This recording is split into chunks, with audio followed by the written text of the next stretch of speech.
Good evening. Apollo Healing here, Dave speaking. A few technical issues. Talk about the phone, and you can do absolutely anything you want with the phone. And the day I put a little title on it, and it didn't want to go live. So anyway, here I am.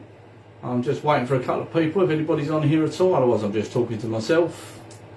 Do we have Raz? Do we have anybody? Anybody there at all?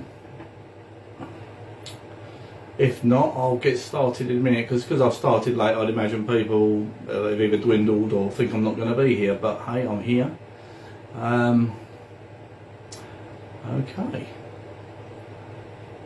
Anybody there at all? Just leave me a comment there or something, that'd be nice. No, doesn't matter anyway. What do we got here? There we go, you're all coming on now, that's great. Yeah, sorry about that everybody, a few technical issues. As I was saying earlier, I don't know if anybody was listening earlier when I was speaking, but you think the phone's going to do. Hello, Mum.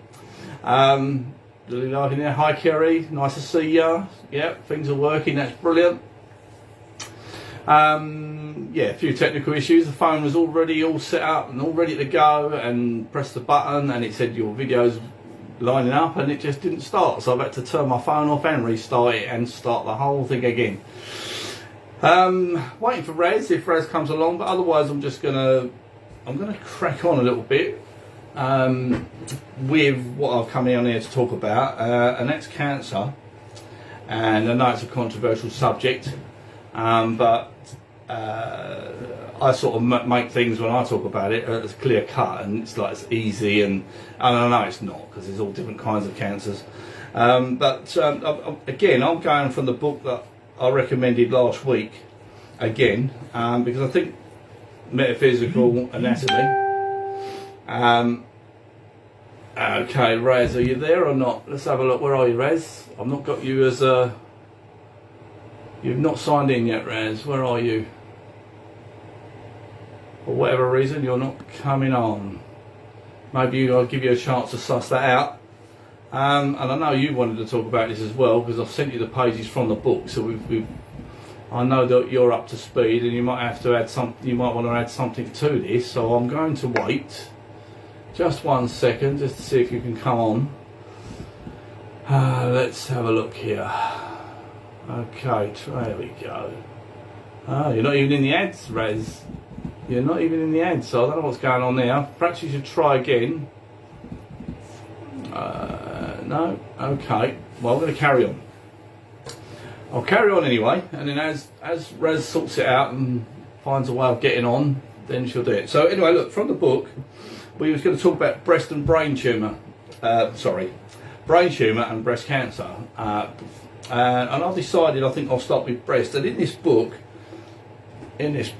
there's a great big write-up on it.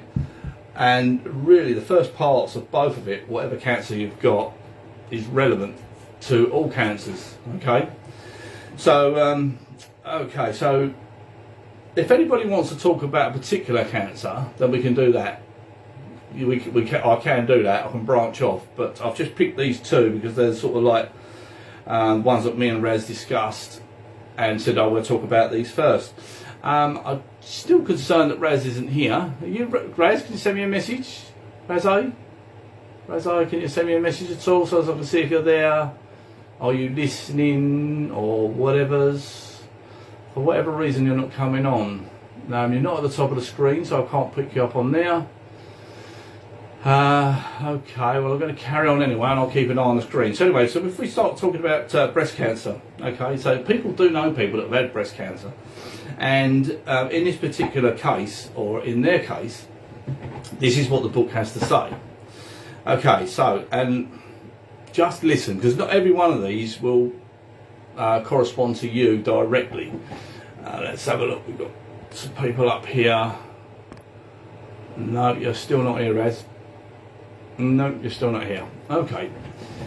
Right, I'll still keep an eye on it though. Oh, there you are. Just trying to make sure, I'm trying to get Raz on board, because Raz will add to the discussion. Hi Mags, we've got a Mags here as well. Hi Mags. I've got a few people here. Yeah, that's lovely, that's great. That's really good. I'm just going to make sure there's a few more here, I suppose, before I start talking, because as I say, it's very important. If people are here that are actually interested in this, they're going to want to listen. And I'm just concerned that I can't get hold of my mate Rez. What's going on here? You're normally here. What's happening? Anyway, I'm not going to bore everybody any longer, but I will keep an eye on the screen, and if I see you come up, Rez, I'll get you on here. So anyway, let's read the first part. This is to do with breast cancer itself. And as I say, and it's even got specific left and right breast even. Cancer between the breasts. And let's just start. Okay, so you as a person, you feel you are the foundation of the family and hold it together, so you consider it necessary to project a strong facade toward the public, even if your private life is causing you great stress. You may find it challenging to grieve and show emotion due to a fear of rejection and abandonment.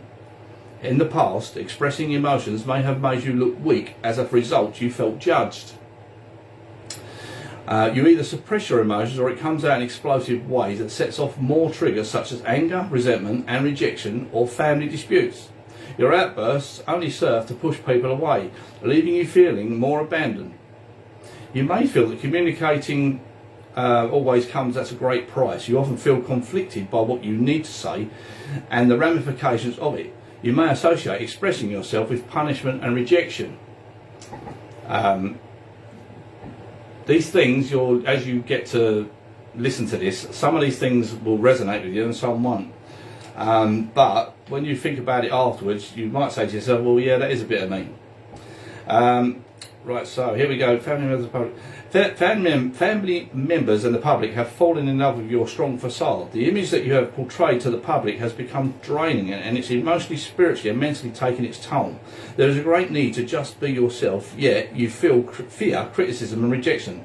If you do not let go of the facade, there is a fear of moving outside of the perfect wife, friend and mother stereotype. You may have experienced a stressful and hostile relationship with your mother or an influential female or partner. These influential people have been emotionally absent, cold or hostile. Right, okay, so again, just listen to that. You feel attacked by people that you should love you. You feel drained from giving and not receiving, all the while pretending that everything is okay, even when it's not. You have a great desire to shed the facade and become who you truly are. You have had enough of the negative patterns, feeling resentful and feeling unsupported. Your boundaries have been invaded, violated, and you feel disempowered and suppressed when taking the initiative to make your own decisions. You are not allowing yourself to move forward and create change. You may feel that if you change, then it will affect everyone else, especially those that rely on your strong qualities. You find yourself holding back for the sake of others. Now, this is like cancer in general. Cancer, okay, let's just break away for a minute. Cancer, I found, is your body's way of telling you, I've had enough. So it doesn't matter. This could be from traumas from the past, it could be traumas from the mothers, and whatever that's been passed down. So when they say, oh, it's in your DNA, it does literally come down like that. But it's up to you at the end of the day on how you move forward and how you treat your situation. So let's give you an example. If you carry on as this book has said, and you carry on keeping this facade, you keep carrying on keeping a lid on things, and this goes for cancers in general, and you keep your body will give you something that will hurt you. You'll get an ailment. It could start with headaches, it could start with stomach aches, it could start with all those kinds of things, and that's your body's early defense system. That's the body saying, look, here's something to give you an idea that you need to have a look at yourself and deal with yourself. So you'll start off with headaches, stomach aches, all kinds of things like that are quite easily to deal with, and then you might take tablets and all that, and you'll carry on doing this thing, and you'll make yourself feel better for a little while. But eventually, as time goes on, your body then says, well, look, I'm really having enough of this, and it'll give you something more serious. And ultimately, at the end of the day, it's cancer. And what that will do, it will, how can I put this, kick you in the arse. And then all of a sudden you go, oh, I've got the big C. Oh no, it's all over. And not necessarily is it all over, because what happens then is that you have been told by your body to change your lifestyle, to do something about the way you are living, or whatever it is that you've been traumatized from the past. It could be anything. It could be abuse, as a child that you've held on to for years, never said anything about. They're just examples. I mean, there's so many. There's a myriad, you know, being abused by a father or beaten, and you've never had your own power. So then what happens then, you keep this bottled up and you put it away and you put it away and you put it away because you think that's best, and you're coping and you're coping, and you put on this front that everything's all right, and then you're the one, the very nice person that does everything for everyone, that gets the cancer. And it's always then that you then have to do a life change. And how many times have you heard that people have gone, oh no, well that's it, I'm going to have that holiday. Oh no, I'm going to go and do this. Oh, I'm just going to blow my savings. I'm just going to do this. I'm just going to do that. And then they go into remission. And they don't put the two and two together. They don't think, oh, it's because I've done this, I've done that. It is because you've done that. It is because you changed your life that the cancer's gone into remission. And what you've got to watch then is that you carry on doing what you wanted to do, and you do look after yourself, you do stop helping others, you do become a little bit selfish. You have to do these things, you have to make these changes. Then, once you go into remission, oh, great, it's all over. Next thing you know, you're going back into the same old pattern. You still haven't dealt with other things, and it can come back. Anyway, so that's that part of it. So another part of it is you are suppressing a great deal of sadness that you have not processed and expressed. Same thing. You may find it easier to process your suppressed grief more easily once a loved one passes away or when someone leaves. So really what you've done, you've been keeping it under wraps so that they didn't know, so now they've died, you now feel you can let it out. That is then when you're at your weakest. Right, under stressful circumstances. There may also be trauma related to being infertile. You may have suffered a miscarriage and may be grieving and feel resentful of what could have been if you had miscarried. So again, you know, all these things are like inner traumas that manifest into an illness or an ailment. So again, when we say disease, there's another word, we'll touch on that word disease. Disease isn't like, oh my God, I've got this disease, it's a virus or something like that. Disease, if you break the word down, and I think everybody may well have done this, it's dis-ease, which means you're not at ease. It doesn't mean say you've got this disease that's going to kill you, it means that you are you're uneasy, basically. So you've now got the opportunity to do something about it and to get yourself in a better place. Again, this is where we were talking about depression last week, where you need people to hold your hand. When you've got people holding your hand, it can help bring you out of it. And a lot of support is needed. But what I'm trying to say is, even when cancer is diagnosed, it's not the end. So many people have come through it. Now, what's that? I'm breaking up all the time. Am I breaking up all the time? Okay. It's okay on yours. Okay, is this coming through all right or what? I'm going to turn the heater off for a second.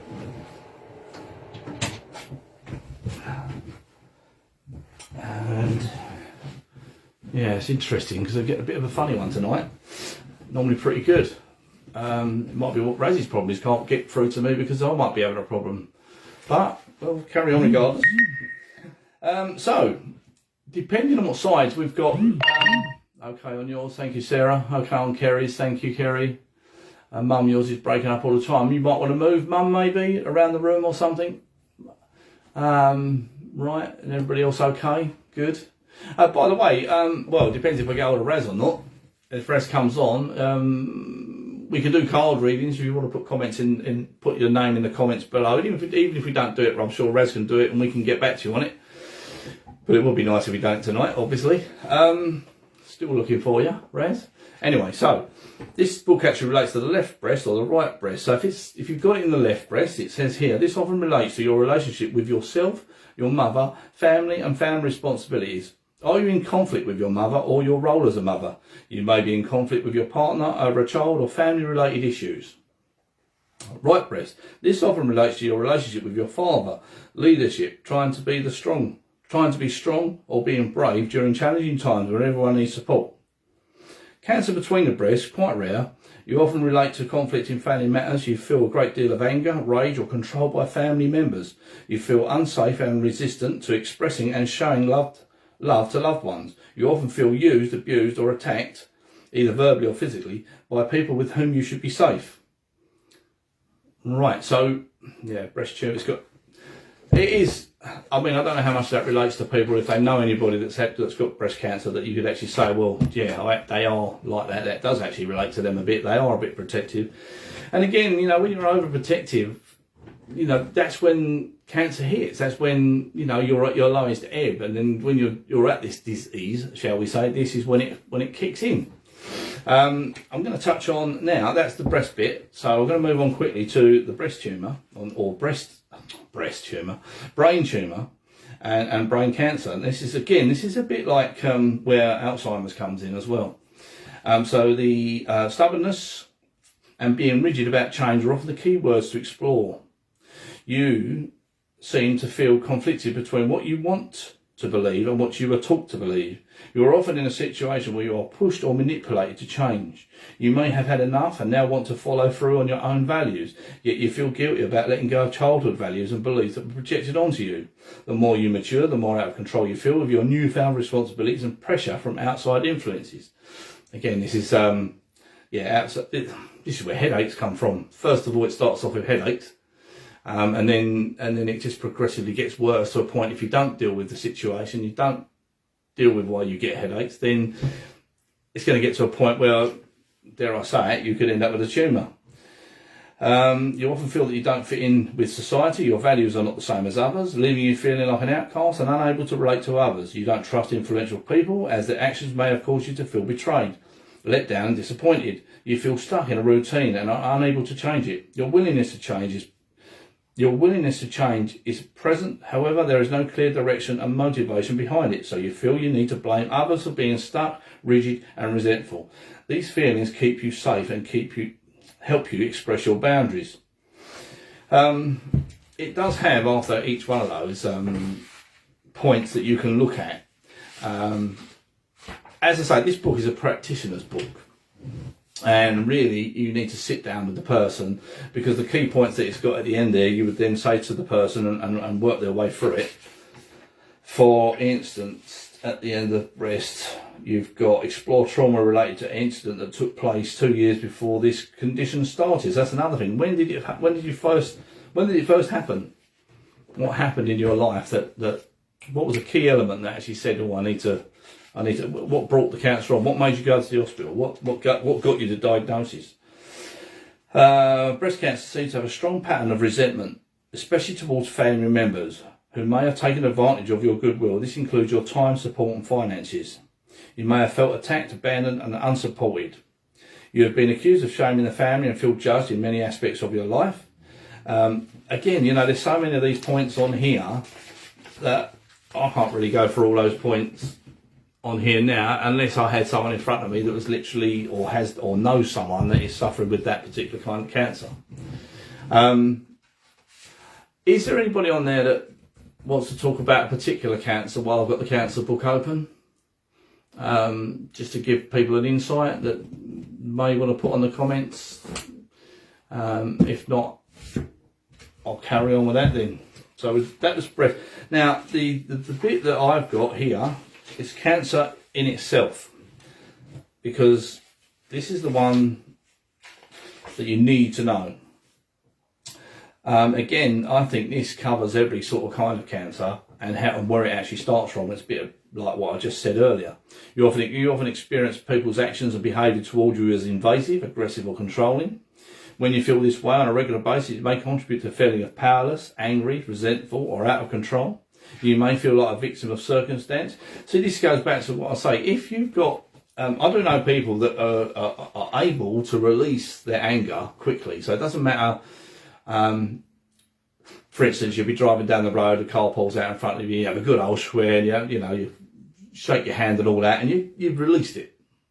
So if you don't do that, then it's like, oh, that bloke, that person, that bloke, and it goes within, right? So when all these emotions go within, you can imagine the manifestation that's going on inside. So if you're not the sort of person to let it out, it goes within.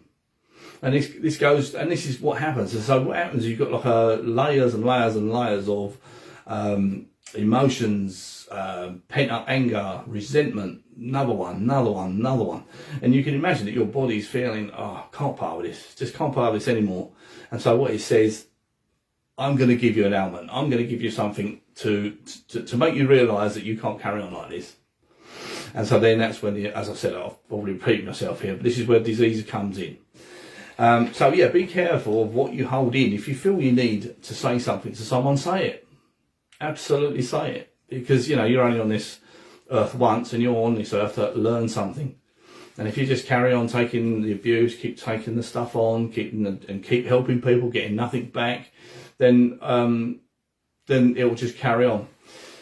So Tracy, okay, Tracy, that's a really good one to go on, because women in general are really, not feel sorry for them, that's the wrong thing to say, but women go through so much, absolutely so much. They have to put up with so much in their lives, with their bodies and the different stages of life as they get older, that it's just not fair. It's just not fair.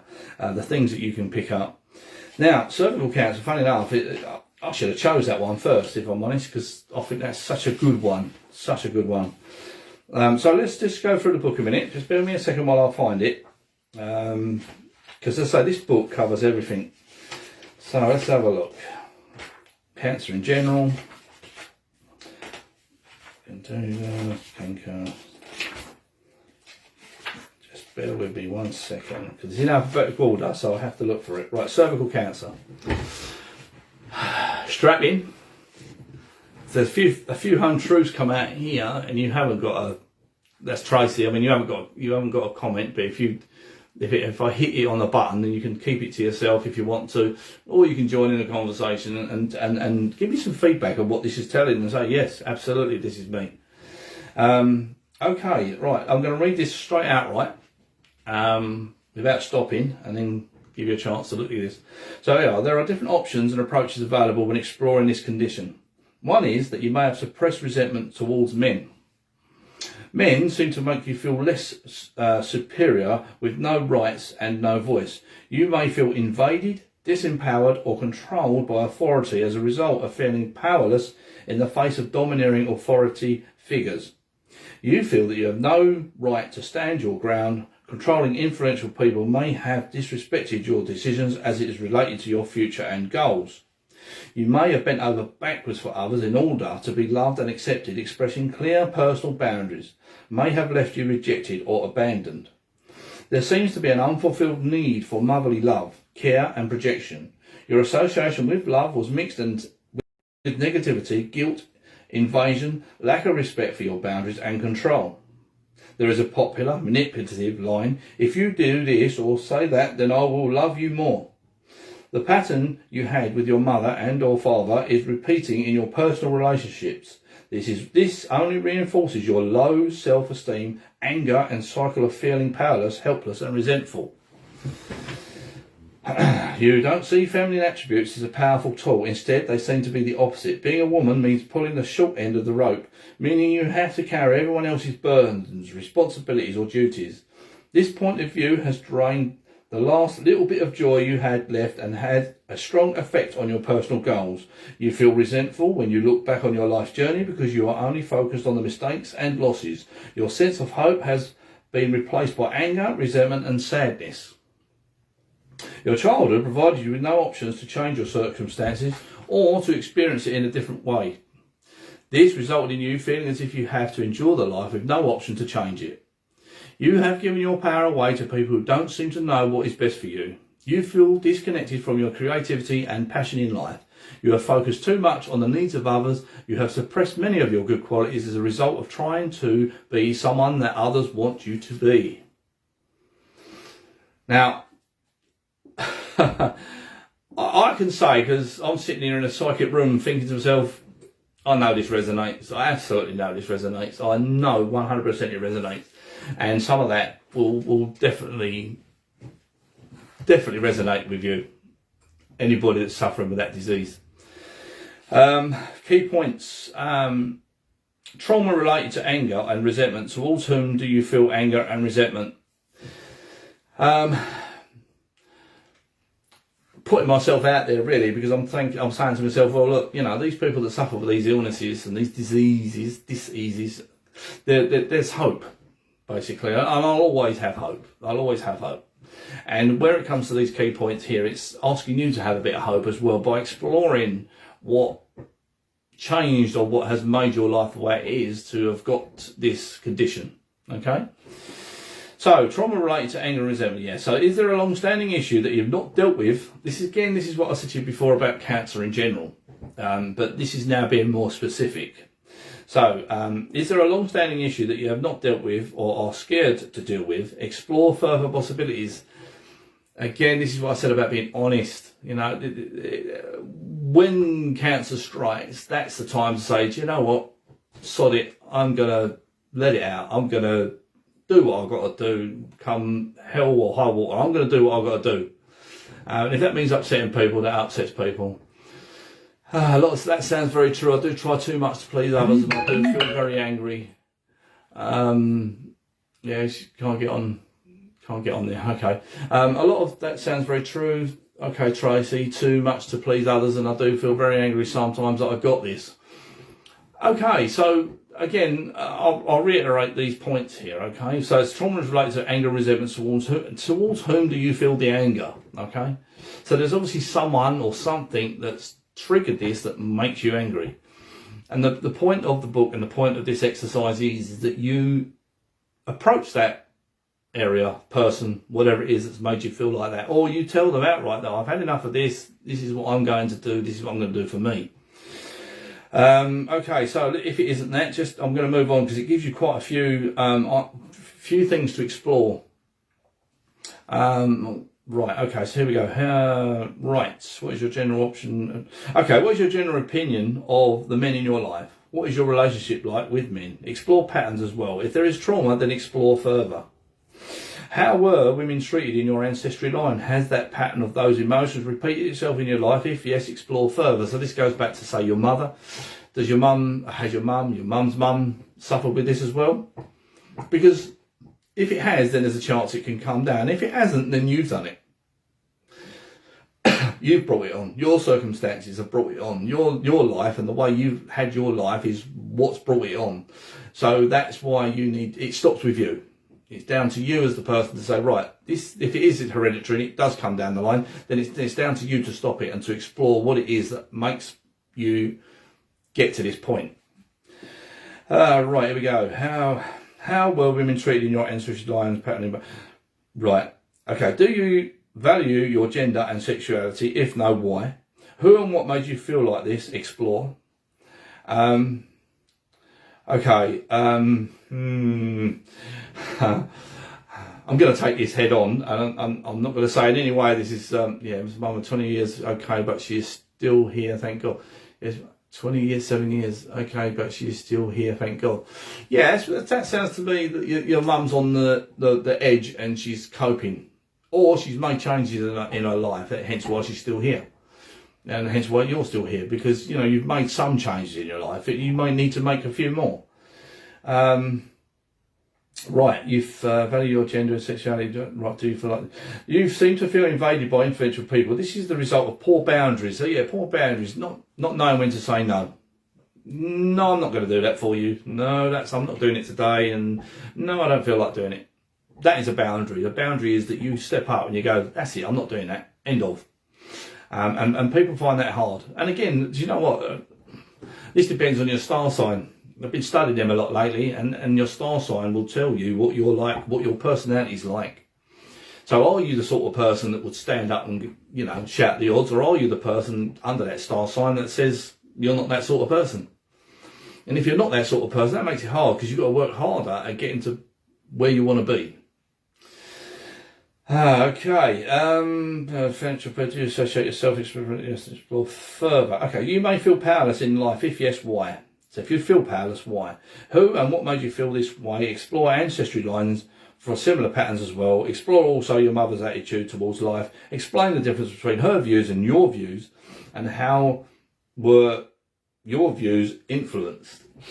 Sometimes a good chat with mum, or a good chat with dad helps a lot, massively, because mum herself is harbouring her own problems, or her own thoughts and resentments and anger, and sometimes if you go to mum and have a good old chat about it, and you both have a good point of view, and you can really let rip, and not an argument, I'm just saying, actually talk about this disease, you know, but between you, you know, don't hide it, talk about it, get it out there. There might be something that your mum might say that goes click, you know, oh really, oh, you know, the healing starts. Okay, what makes you feel this way? Yeah, okay, explore it wrong. Okay, concentrate on forming your own views and making decisions that will empower you. So what that is don't just sit there. Don't just sit there and take it that this is it. You know, form your own views, form your own strategy, form your own goals. You know, what you're going to do, what you want to do and when. You know, stop just sitting there waiting, I think is what it is. I mean, again, once you get a diagnosis like this, it's like, oh, well, it's all over. It's all over. What do I do now? You know, and really that's why people sort of say, keep themselves and go, right, let's get up and let's go and do something. And basically this is what this is telling you. But to explore the points of where you actually think and feel it might have come from.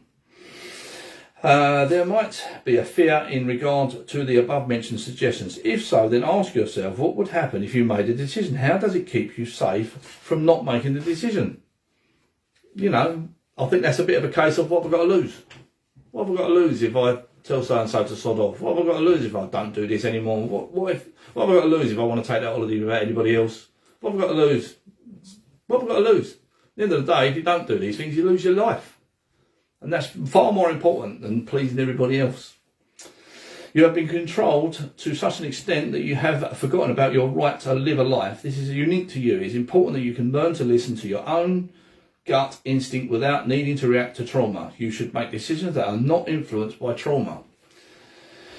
Invasion, trauma, explore ancestry line, explore fertilisation, implantation as well as birth.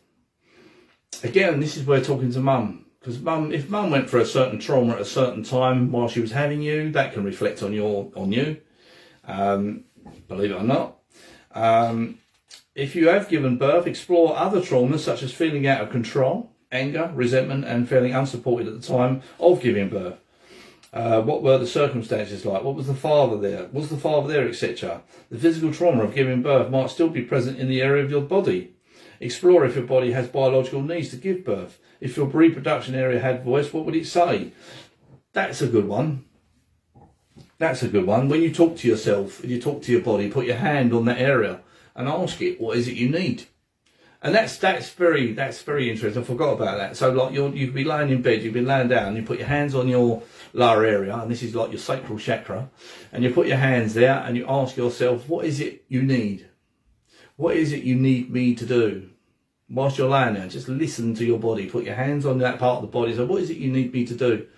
And you'll get up next day, maybe 2 days later, I don't know, you'll get a message. Could be something that you might think is coincidental, and it isn't. That's that message coming through that you need to do this, or you need to change that, or I think I'm going to do this, I think I'm going to go on that cruise, I think I'm going to eat this instead of eating that anymore, I'm not going to drink this, I'm going to drink that. These little things will all make a difference because, yeah, you know, a lot of what you need in your body to fight these diseases is comes through diet, through your energy.